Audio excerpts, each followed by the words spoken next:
আজকের দিনেই স্বামীজি তার প্রিয় শিষ্যা নিবেদিতাকে বেলুড় মঠের দ্বীপ্রাহারিক আহারে আমন্ত্রণ জানিয়েছিলেন।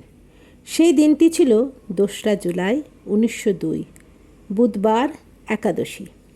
স্বামীজি সেদিন সম্পূর্ণ উপবাস করেছিলেন। নিবেদিতা খেতে বসলেন।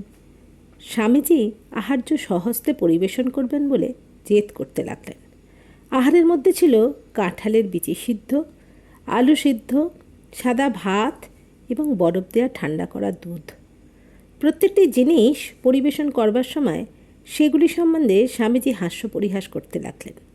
সর্বশেষে আহারান্তে তিনি নিজেই শিষ্যার হাতে জল ঢেলে দিলেন এবং তোয়ালে দিয়ে হাত মুছে দিলেন। স্বভাবতই নিবেদিতা প্রতিবাদ করে বললেন, স্বামীজি, এসব আমারই আপনার জন্য করা উচিত, আপনার আমার জন্যে নয়। কিন্তু তার উত্তর ছিল অতি বিস্ময়জনক গাম্ভীর্যপূর্ণ। তিনি বললেন, ঈশা তার শিষ্যদের পা ধুইয়ে দিয়েছিলেন। নিবেদিতা বললেন, কিন্তু সে তো শেষ সময়। স্বামীজি মৃদু হাস্যে কথাটি এড়িয়ে গেলেন। মহাপুরুষ যে মহাপ্রস্থানের দিনটি স্থির করেই রেখেছিলেন।